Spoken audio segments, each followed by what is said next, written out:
Assalamualaikum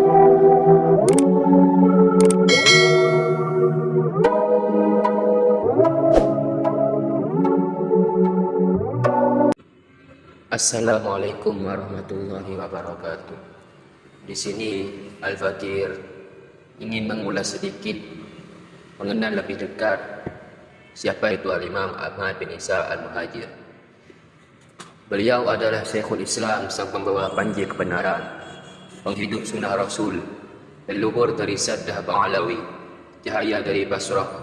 Beliau adalah Sayyidina Al-Imam Muhajir Ahmad bin Sayyidina Al-Imam Isa Ar-Rumi bin Sayyidina Al-Imam Muhammad An-Naqib bin Sayyidina Al-Imam Ali Al-Uraidi bin Sayyidina Al-Imam Ja'far As-Siddiq bin Sayyidina Al-Imam Muhammad Al-Baqir bin Sayyidina Al-Imam Ali Zainal Abidin bin Sayyidina Al-Imam Al-Husain, putra dari Sayyidina Ali bin Abi Thalib dan Sayyidatuna Fatimah Zahra putri Rasulullah sallallahu alaihi wasallam. Al-Imam Ahmad bin Isa Al-Muhajir dilahirkan sekitar tahun 273 Hijriah atau 853 Masehi, dan beliau dibesarkan di Irak, tepatnya di kota Basrah. Al-Muhajir tumbuh dan berkembang di bawah asuhan kedua orang tuanya dengan nuansa keilmuan religi yang sangat ketat. Sejak kecil, wajahnya sudah mengguratkan kepiawaian, kedamaian, dan kebahagiaan. Beliau juga berkemauan keras, terutama dalam beramal kebajikan. Kedudukannya yang tinggi dan mulia di masyarakat Basrah dan kekayaan yang beliau miliki tidak memalingkan hatinya dari ibadah dan dakwah kepada Allah Subhanahu wa taala. Al-Imam Ahmad bin Isa tumbuh dalam masa yang dipenuhi dalam ragam peradaban dan warna-warni ilmu pengetahuan seperti ilmu syariah, filsafat, falak, sastra, tasawuf, matematika, dan lainnya.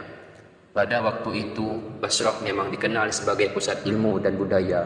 Namun di sisi lain, masa ini pun marak dengan kekacauan politik maupun perbedaan faham yang menyebabkan pertikaian senjata dan pertumpahan darah. Melihat gejala ini dan keinginan beliau yang kuat untuk menyelamatkan keluarga dan anak keturunannya kelak dari paham-paham yang tidak benar, maka pada tahun 317 Hijriah atau 897 Masehi, Al-Imam Ahmad bin Isa memutuskan berhijrah dari Basrah ke Madinah dengan iringan ratap tangis penduduk Basrah. Tujuan Rasulullah ini bergerak menuju Hijaz, nama kawasan Mekah, Madinah dan sekitarnya kala itu. Beliau berangkat menuju Hijaz disertai oleh istrinya Syarifah Zainab binti Abdullah bin Al-Hasan bin Ali Al-Uraidi bersama putra bungsunya bernama Abdullah yang kemudian dikenal dengan nama Ubaidillah. Turut serta dalam hijrah itu cucu beliau yang bernama Ismail bin Abdullah yang dikenal dengan Al-Basri dan 70 lainnya dari orang-orang dekat beliau. Di antaranya Sayyid Muhammad bin Sulaiman bin Abdullah, leluhur dari keluarga Al-Ahdal, dan Sayyid Ahmad Al-Qudaimi, leluhur keluarga Al-Qudaim.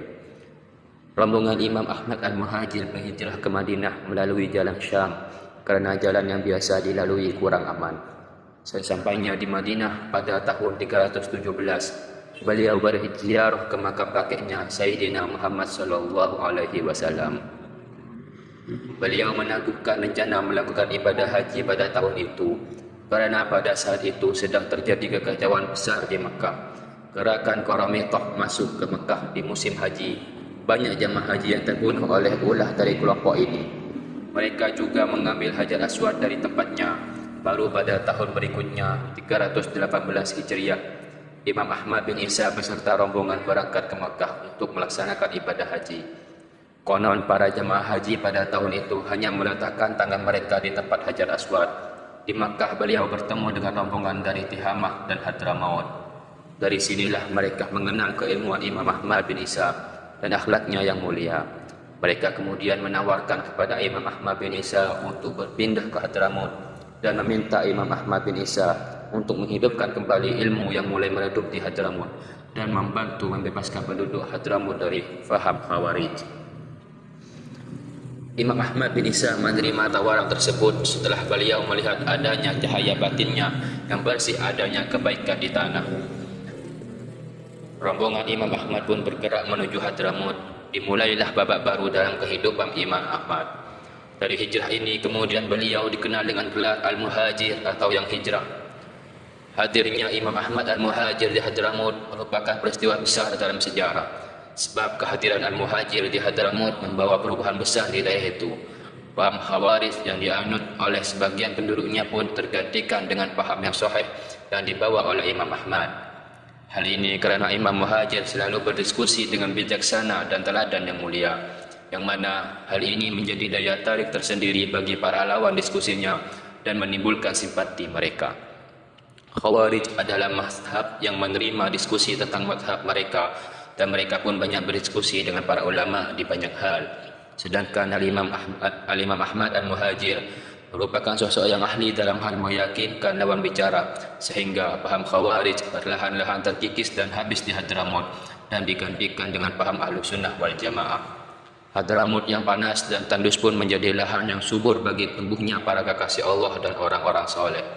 Setelah perjuangan yang tanpa mengenal lelah dan penuh kesabaran, Al-Imam Ahmad berhasil menanamkan metode dakwah dengan cara khusus beliau.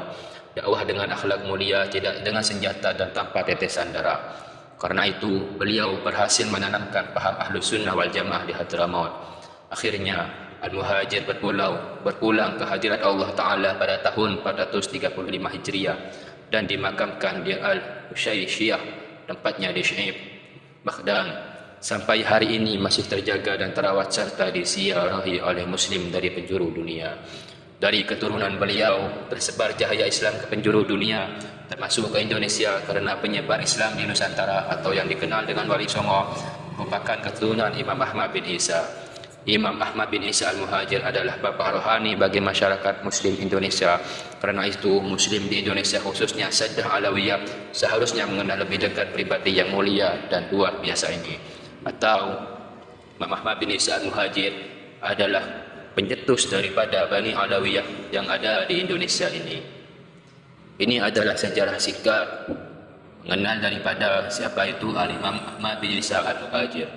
Semoga apa yang disampaikan ini lebih bermanfaat dan barokah, serta mengenal lebih jauh kepada wali-wali Allah yang telah kita lalui bersama, dan tanpa pengorbanan mereka kita tidak ada apa-apa. Wabillahi wa taufiq wal hidayah. Assalamualaikum warahmatullahi wabarakatuh.